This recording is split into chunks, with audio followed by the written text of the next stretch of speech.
अस्सलामुअलैकुम, नमस्ते, सत श्री अकाल। उम्मीद करता हूँ ठीक होंगे, खुश होंगे। मैं हूँ तारिक नियाज़ी, मेरे साथ मौजूद हैं Simal Sheikh. Hello my YouTube family, कैसे हैं आप लोग? उम्मीद करती हूँ खैरियत से होंगे, जहाँ होंगे खुश होंगे। और हमारे साथ मौजूद हैं अस्सलाम वालेकुम, नमस्ते, सत श्री अकाल। मैं हूँ मुस्कान मुस्कान खान। खान। उम्मीद है कि आप सब खैरियत से होंगे। तो चलते हैं वीडियो की जानिब। तो दोस्तों वीडियो की तरफ चलते हैं। वीडियो का टाइटल हिंदी में है Nazia Khan latest reaction on Pakistan पाक मौलाना लेटेस्ट वीडियो। पाक मौलाना। हमारा कुरान कह रहा है एनिमीज ऑफ इस्लाम के बारे में इन लोगों का नाम ले रहा है, तो तुम हिंदुओं को काफिर क्यों बोल रहे हो? तुम्हारे कुरान ने नहीं बोला। पूरी दुनिया को यह बताने की कोशिश की है कि मुसलमान औरतें बहुत ही आवारा और बच्चलन होती हैं, जो अपने पीरियड्स का इंतजार करते रहती हैं कि पीरियड्स होगा और हम सेक्स करेंगे। क्या हम ऐसे हैं? उसके हस्बैंड उसके साथ ब्लो जॉब करते थे, मुस्लिम। उसका यहाँ पर मैंने स्टिचेस करवाए थे डॉक्टर्स को बुला करके। भैया जाग जाओ, मुसलमानों जाग जाओ। बीवी से शादी कर लिया तो क्या हम में से कोई भी बच्चा अडॉप्ट नहीं कर सकता है? कई ऐसी महिलाएं हैं जिनको बच्चा नहीं होता है, कई ऐसी औरतें हैं जो किसी डिजीज की वजह से, किसी परेशानी की वजह से बच्चा नहीं पैदा कर पाती हैं। मैं अपने बारे में बात कर देती हूँ कि मैं इतने ज्यादा काम में बिजी रहती हूँ कि मैं दूसरा बच्चा पैदा करने के बारे में, और मेरे पास पति नहीं है, शौहर नहीं है, खाविंद नहीं है, पर मुझे शौक होता है कि मैं एक बच्चा अडॉप्ट कर लूं। तो मैं इस्लाम के दायरे की वजह से बच्चा अडॉप्ट नहीं कर पा रही हूँ। तो अगर एक कानून मुझे इस चीज की अनुमति देता है कि मैं बच्चा अडॉप्ट कर सकूं, किसी गरीब का बच्चा मैं गोद में उठाकर ले आऊं, कोई बच्चा जो अनाथालय में रह रहा है, जिसके पास माँ बाप नहीं है, परिवार नहीं है, अच्छी अच्छी जिंदगी नहीं है, मैं उसको उठा करके मैं उसको अच्छी जिंदगी दे दूं, अपना नाम दे दूं, तो ये कौन सा गुनाह है भाई? कैसा इस्लाम है ये? जो जो इंसानियत को दिखाने से भी हमें पीछे फेंकता है। कौन सा इस्लाम है ये? तो मुझे लगता है कि ऐसा कानून बहुत अच्छा है। अब बात आती है एज ऑफ मैरिज की। भाई मुसलमान पुरुष जितने भी हैं, मौलवी, मुल्ला, असदुद्दीन अवैसी, उनकी गैंग, और ये पाकिस्तान के मुसलमान औरतों को टकटकी लगाकर देखते रहते हैं।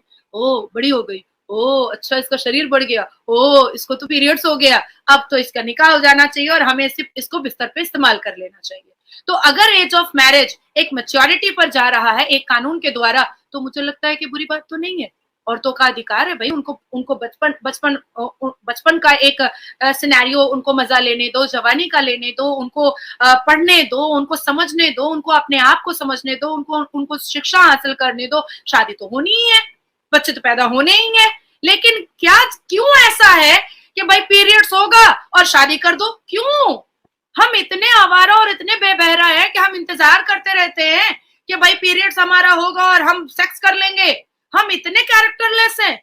मतलब मुसलमान कौम ने हमेशा पूरी दुनिया को यह बताने की कोशिश की है कि मुसलमान औरतें बहुत ही आवारा और बच्चलन होती हैं, जो अपने पीरियड्स का इंतजार करते रहती हैं कि पीरियड्स होगा और हम सेक्स करेंगे। क्या हम ऐसे हैं?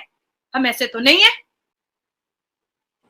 भाई। सनातन धर्म तो कहता है कि औरत घर को घर बनाती है। औरत अगर घर में होती है तो घर स्वर्ग लगता है। बुजुर्ग और औरत अगर घर में होती है, बच्चे घर में होते हैं, तो घर घर घर को स्वर्ग माना जाता है। ये सनातन धर्म बोलता है। तो आप ऐसी अफवाह क्यों उड़ा रहे हैं सर पे दाढ़ी टोपी रख करके कि मुसलमान औरतें और लड़कियां अगर पीरियड्स के बाद निकाह ना पड़े तो वो किसी के साथ भी जाकर सेक्स कर लेंगी? हम ऐसे तो नहीं है, हमारा चरित्र ऐसा तो नहीं है। अब मैं आपको बोलती हूँ कि देखिए इस्लाम क्या कहता है। इस्लाम में औरत सिर्फ एक ऑब्जेक्ट है।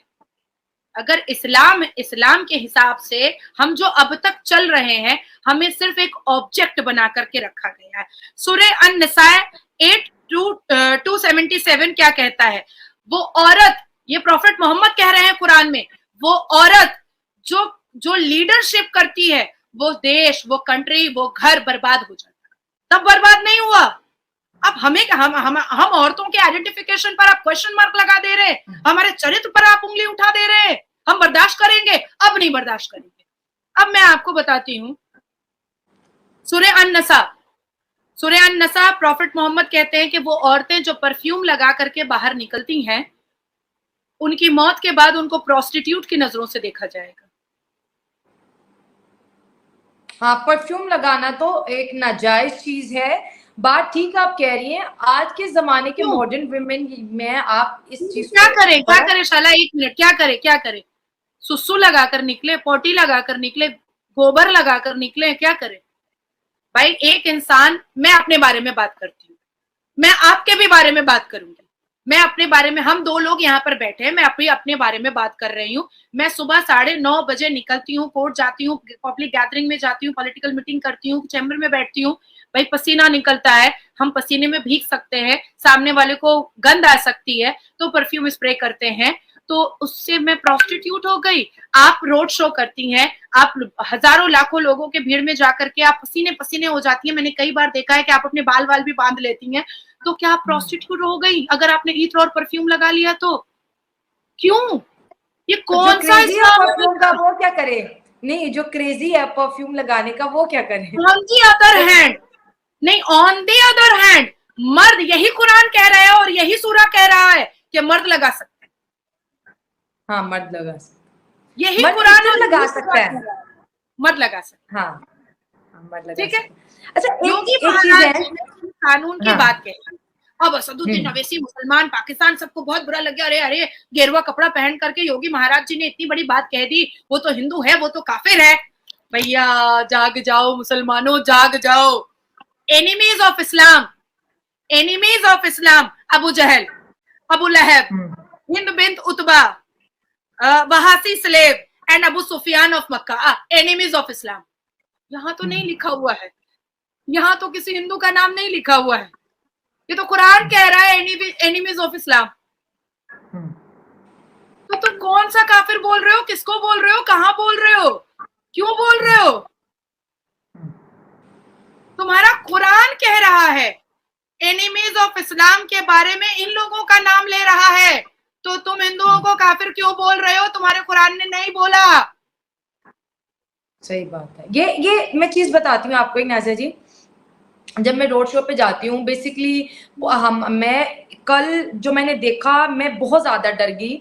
महंगाई, क्योंकि हम कानून पे ऊपर बात आएंगे, यूनिफॉर्म सिविल कोड पे और शरिया की अगर हम बात करेंगे, अगर मैं इंडिया के मुसलमानों और यहाँ की पॉलिटिक्स क्या है मैं कभी आई नहीं, लेकिन जो मैंने ऑब्जर्व किया है, सियासत को दीन के साथ ऐसा जोड़ दिया है, ऐसा मटेरियल बना दिया है कि मैं कहती हूँ अल्लाह के नबी के नाम पे, खाना काबा मक्का मदीना के नाम पर वोट मांगा जा रहा है लोगों को, जिसे एक्सट्रीम किया जा रहा है। और मैं कहती हूँ कि लोग हमारे मुआशरे में, ये मर्द हमारे घरों में जाएंगे, ये क्या हाल करेंगे विमेंस का, मुझे नहीं पता है। लेकिन शरिया के बगैर मर्द कहता है ऐसे जैसे मेरे तन पे कपड़ा नहीं, शरिया के बगैर एक औरत ऐसे जैसे वो आज पैदा ही नहीं हुई।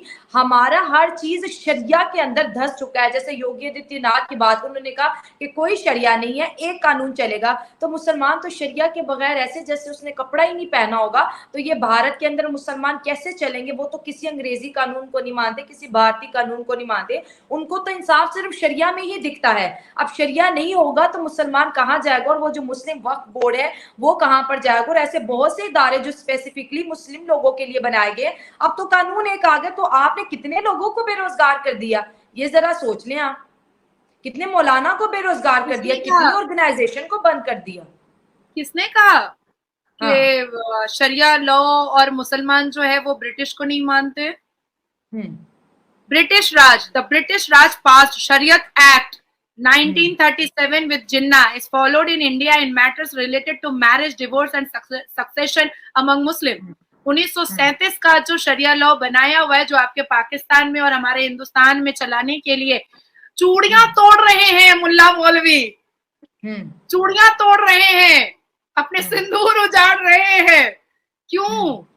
इसलिए क्योंकि उनको ब्रिटिश का बनाया हुआ और जिन्ना के कन्फ्रंटेशन से और डिस्कशन से ब्रिटिश और जिन्ना का बनाया हुआ शरिया लॉ ही पसंद है, क्योंकि उसमें महिलाओं को अत्याचार करने की बात कही गई है। क्योंकि उस 1937 के शरिया लॉ में ब्रिटिश और जिन्ना ने महिलाओं को डिप्राइव करना, एड़ियों में कुचलना, महिलाओं को कैद करना, महिलाओं को आवारा बच्चलन बोलना, मुस्लिम महिलाओं के कैरेक्टर को खराब साबित करना, उनको लूज कैरेक्टर साबित करना, यही सारी चीजें लिखी हुई हैं। इसीलिए मौलवी मुल्लाओं को पसंद आता है। यही वजह है कि मौलवी मुल्ला पसंद करते हैं। आप सोचो, अगर कोई मुसलमान मुझे लौंडिया बोलता है तो मैं तो उसके ऊपर आईपीसी की धारा 500 पर मैं केस कर दूंगी। अगर लिख कर देता है तो 501 पे मैं केस कर दूंगी। और कुरान लिख रहा है तो गलत है ना। इसलिए एक कानून की बात कही जा रही है ना। आज एक मुसलमान मर्द मुझे कह दिया, ए लौंडिया इधर सुन, तो भाई वो तो कहेगा अरे हमारे इस्लाम में तो प्रॉफिट मोहम्मद लौंडिया बोलते थे, तो मैंने बोल दिया तो क्या हो गया। बट सुनना लौंडिया, इट्स वेरी डेफोमेटरी ना, इट्स वेरी वल्गर ना। अब मैं आपको बताती हूँ एक और बात। कुरान में जो ये जो हमारे मौलवी मुल्ला बार बार कहते हैं कि अरे प्रॉफिट मोहम्मद तो ऐसे थे कि उनके ऊपर एक बुढ़िया कचरा फेंक देती थी तो वो नहीं फेंकी तो वो चले गए उसकी तीमारदारी करने के लिए, वो बीमार हो गई। मुझे बताइए आप, पूरा मैं चैलेंज कर रही हूँ पाकिस्तान के मौलवी मुल्ला और हिंदुस्तान के मौलवी मुल्ला को कि ये बात कौन से सूरह में, कौन सी आयत में और किस चैप्टर में, किस पारा में लिखी हुई है। This is fiction, this is fake, नहीं है, ये झूठी कहानी है। मैंने बहुत सर्च किया है, ये झूठी कहानी है। मैंने बहुत सर्च किया है, नहीं मिला कहीं। नहीं मिला ना, क्योंकि ये झूठी कहानी है, नहीं, क्योंकि ये झूठ है। ये कहाँ से आई, किसने डाली, मुझे नहीं पता, लेकिन इसका रेफरेंस कोई नहीं है। नहीं होगा क्योंकि ये झूठी कहानी है। अरे प्रॉफिट मोहम्मद सल्लल्लाहु अलैहि वसल्लम तो हमेशा जो दीन नहीं मानता था उसके मर्डर का ऑर्डर दिया करते थे, उसके मर्डर का ऑर्डर दिया करते थे। हमारे कुरान में है ना, अलवला वलबरा। इसका मतलब क्या है? जो खुदा को ना माने उसके साथ पनिशमेंट, डेथ पेनल्टी दी जा सकती है। अलवला वलबरा। अभी हम लोग सुनते हैं कुरान का पहला वर्ड इकरा का है। जी जनाब, ये थी नाजिया इलाही। और मतलब जब भी इनकी वीडियो देखी है तो ये मुसलमानों को या मुल्लाओं को लतेड़ के रख देती हैं और क्लियर करती हैं कि लेकिन राइट अवे करती हैं। हाँ, ठीक है, यानी कि कभी भी पॉइंट ऑफ इनका रॉन्ग नहीं होता, अब हर जैसे पॉइंट मिसाल ऑफ के व्यू तौर पे सही परफ्यूम होता वाली है बात इनका। थी, बिल्कुल। तो क्या एक लड़की का दिल नहीं है कि मैं परफ्यूम लगा के जाऊँ? और जाहिर सी बात है अच्छा, जब- दिल की बात है, फिर बहुत सारी प्रॉब्लम्स भी होती हैं। अब जैसे उन्होंने कहा पसीने की प्रॉब्लम है, आप चर्च में धूप में गर्मी में निकल रही हो तो पसीना तो ऑब्वियसली आएगा, तो आप खुद शर्मिंदगी महसूस करोगी किसी के साथ बैठ के बात करने में। या हम अगर बस में भी ट्रैवल कर रहे हैं तो वहाँ पे भी बहुत एक अजीब सी घुटन हो रही होती है। आप अगर आपने ट्रैवलिंग की हो बस में बिल्कुल, बिल्कुल। तो ये पसीने की वजह से होती है। अगर स्प्रे या परफ्यूम हम यूज जैसे कर जॉब रहे करने वाली हैं, लड़कियां होती है ना, हाँ। अब जैसे वो सुबह जा रही है, जैसे मैं भी कर रही होती हूँ ढेर सारा काम ना, तो मुझे भी पता है कि परफ्यूम नहीं लगाना चाहिए, लेकिन मैं भी इसलिए लगाती हूँ क्योंकि मैं शूट पे जाती हूँ, फिर अम्मी नहीं, के काम जब- होते हैं, बहुत सारे काम होते हैं ना, पसीना पसीना हो जाती है। परफ्यूम नहीं लगाना चाहिए, ये इस्लाम कह रहा है। हाँ हाँ, हाँ, हाँ। लेकिन वो कह रही है कि देखिए, मैं सिर्फ एक बहुत सारी बातों को एक आसान अल्फाज में कह दूँ कि मज़हब जो है वो हमारी ज़िंदगियों को आसान करे। बिल्कुल आसान। मज़हब हमारे लिए, मतलब मज़हब जो है समझो इंसानों के लिए बना है, यानी इंसान मज़हब के लिए नहीं बना है। यानी कि हमें हर हाल में ये चीज़ करनी है, हर चीज़ की आसानी है मज़हब में। बिल्कुल। तो ये अगर ज़बरदस्ती मुल्ला ठोक दें कि नहीं यार ये नहीं करना, नहीं ये नहीं करना, नहीं ऐसा अगर नहीं। लड़की कोई जॉब करने वाली है, जिसकी मजबूरी है, जिसको 10 काम करना पड़ता है, जिसकी बड़े नहीं है, तो वो बाहर आती जाती है, तो उनके लिए तो ज़रूरी होता है कि वो लगा सकती हैं। अब जो कोई लेडीज़ घर पे हैं और उनको फिर ज़रूरत ही नहीं है कि परफ्यूम लगा के वो, अगर फालतू का वो परफ्यूम लगा के घूम रही है तो उसमें अब मिसाल के मसला तौर हो पे सकता एक है। दौर था कि जब एक बंदा कमाता था पूरी फैमिली कमाती थी। खाती थी, खाती थी, बिल्कुल। एक कमाता था सब खाते थे।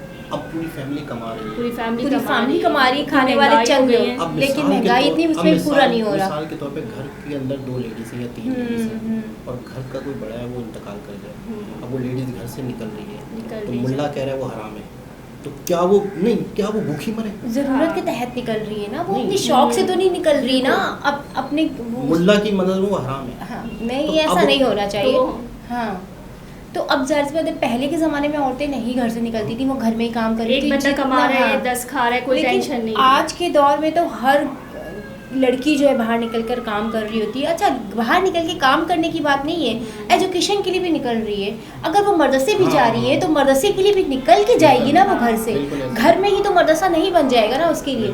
तो मेरा मतलब है कि वो बाहर निकल रही है अपनी ज़रूरत के तहत निकल रही रिस्क के है, लिए, रिस्क के लिए रोज़ी निकल रही है, कमाने। बिल्कुल एजुकेशन के लिए निकल रही है, अपने काम के लिए निकल रही है। तो उसको भी गलत वे में नहीं आप वो बिल्कुल करें। ऐसा ही है। आप जैसे वो बता रही थी कि हमारे यहाँ मुसलमानों में अक्सर जैसे अंग्रेज़ों की कंट्रीज़ हैं या इंडिया है, वहाँ पे लड़की को घूरा नहीं जाता, लड़की घूरा नहीं तो जा रही है, जाता, उनके लिए exactly। कॉमन बात है। बिल्कुल। हमारे यहाँ क्या है कि अगर लड़की कोई जा रही है तो उसको पूरा टटोला जा रहा है, हाँ, ये कैसी है, कहाँ जा रही है, कैसे नहीं जा, कहाँ क्यों जा रही है, पता नहीं क्यों कहाँ से जा होके रही है, आई ये बात है, है। और उसको ऐसे ओर से देखा जा रहा है। तो ये इस वजह से मुसलमानों से चिढ़ती हैं या चिड़ी हुई हैं कि वो तो यूँ समझ लो कि ये तो कह रही हैं कि वो आँखों से ही सब कुछ कर देते हैं, कर देते हैं, एग्जैक्टली। आँखों से ही सब कुछ कर लेते हैं। तो जब वो कह रही कि यार ये मुसलमान अगर इस नेचर के हैं तो ये मुसलमान गलत है, गलत है। ये गलत। मुसलमानों की नेचर गलत है। वो कहती है इससे तो कई गुना बेहतर हिंदू हैं कि यार कम से कम एक रिस्पेक्ट करते हैं, रिस्पेक्ट करते हैं, खवातीन इज्जत की देते हैं, करते बिल्कुल। हैं। अच्छा वो हुआ क्या है असल इस सब की वजह क्या है? वजह क्या है? इसकी वजह ये है कि इंसान की जो फितरत है ना, वो मिसाल के तौर पर इस ऑफिस के अंदर इस जगह पे एक रूम हो, उस रूम को एक जगह ताला लगाओ और वो कभी ना खुले, तो सबकी तवज्जो उस रूम पे होगी यार इसके क्या अंदर- है क्या इसके अंदर? तो इस्लाम के अंदर एक चीज़ को बहुत पैक कर दिया गया, पैक किसको? कर दिया गया। औरत को, उसको बिल्कुल पैक कर दिया गया। तो इंसान की फितरत क्या है यार, अंदर तो ख़जाना है यार, अंदर तो इतना कुछ होगा, अंदर तो Exactly। ये, तो इसके लिए उनके दिलों में, उनके दिमागों में बहुत ज़्यादा रच बस गया। कौन सी चीज़? तजस्सुस, कि तजस्सुस। नहीं यार अब तो हमने इसको खोलना है, हमने तो उसको देखना है। हम जितना किसी चीज़ को पोशीदा करोगे उतना वो चीज़ लोगों के लिए अट्रैक्ट होगी। और जितना आप देखो कई कंट्रीज़ ऐसे हैं जहाँ पे बीच के अंदर नॉर्मल लोग लेटे हुए हैं, बिल्कुल 2 पीस में लेटे हुए हैं खवातीन, कोई उनको छेड़ रहा है? कोई नहीं, क्योंकि एक- वो कंट्री में नॉर्मल है वो चीज़। नॉर्मल है वो एक सारी बस चीज़ें। के अंदर एक खातून चढ़ जाए बाय के अंदर सब कुछ के अंदर, तो वहाँ हाथ लग रहा है, वहाँ हाथ लग रहा है, मतलब- जानबूझ के करते ठीक है ना। तो एक अब बाय के अंदर एक लड़की है, उसको नहीं छेड़ रहे, उनके जहनों में यही है कि ये बहुत ख़ास चीज़ है। जितना छुपाया गया उतना लोगों के अंदर उसके लिए तजस्सुस पैदा हुआ, तो जिसकी वजह से ये इनके अंदर एक इंतशार पैदा हुआ है मुसलमानों के अंदर। जितना इस चीज़ को जो common- चीज़ नहीं मिलेगी उसके लिए तो ख्वाहिशात बढ़ेंगी ना। बिल्कुल जब ऐसा। आपको वो चीज़ पहले से ही अवेल हो जाएगी, आपको आपके अंदर वो ख्वाहिश खत्म हो जाएगी। अवेल या यूँ समझ लो उस चीज़ को इतना अहमियत ही ना दो ना। नहीं मिलेगा ना। यार जब इस- आपको बचपन से आपको वो चीज़ मिल रही है, आप उसको अहमियत देंगे, मतलब नहीं नॉर्मल देंगे। हाँ, नॉर्मल समझी जाए कि यार वो ये Exactly। चीज़ नॉर्मल है, इतना वो नहीं है, बस एक सिस्टम होता है, शादी होती है, उसके हाँ, बाद ये चीज़ होती है। बिल्कुल। अब जितना उस चीज़ को पैक किया जा रहा है तो उतना लोगों के अंदर वो नहीं, तजस्सुस, आजकल तो ये भी है ना कि शादी के बाद भी वो दूसरी औरत को देख रहे तो होते वही हैं, ना। दूसरी औरत को देख रहे होते वही ना कि लोगों के अंदर इतना पैक करके रख दिया गया कि नहीं यार ये हैं। चीज़ मुझे तो बहुत- आज तक समझ में नहीं आया वो क्या देखते हैं, क्या देखना क्या चाहते हैं। शादी भी, एक- दोस्त भी, फिर भी तीसरी चौथी को कल- क्या देख रहे होते हैं। कल मैं मुझे हंसी आती है इस कल बात एक पे। बंदे की मैं वीडियो देख रहा था प्रशांत आचार्य की, तो वो कह रहे थे कि कुछ भी नहीं है भाई, कुछ भी नहीं है। हाँ। बोला एक लड़की के अंदर अगर इतना कुछ है और वो इतना खास है तो लड़की अपने आप से मोहब्बत करे। बोला वो बिल्कुल। कुछ भी नहीं है, ये हमारे जहनों में है, ये हमारे जहनों में इतना Exactly। तो खैर बहरहाल नाजिया इलाही बिल्कुल। निचोड़ के रख देती है। हाँ, नहीं, क्योंकि बहुत वो भी जबर job नहीं, करती पॉइंट है, ऑफ व्यू बाहर बहुत आती इनके वकील है। राइट होते हैं। वकील है ना, तो वो बाहर आती हाँ। जाती सुप्रीम है। कोर्ट की वकील है, हाँ। बहुत ही और ज़ाहिर बात है वो 10 लोगों से मिल लिए तो वो पसीने में वो हाँ। जो भी कहा उन्होंने बिल्कुल अच्छा और कहा, इनके बिल्कुल पॉइंट ऑफ अच्छी व्यू बात हमेशा बोली राइट उन्होंने। होते हैं, बहुत अच्छे पॉइंट ऑफ व्यू लेकर इनकी आते हैं। वीडियो के नीचे अक्सर कमेंट आते हैं कि इंडिया की शेरनी। शेरनी है इनको ये। शेरनी कहा। बिल्कुल बिल्कुल। तो दोबारा किसी और भी हिसाब से मुलाकात होती है, जब तक के लिए अल्लाह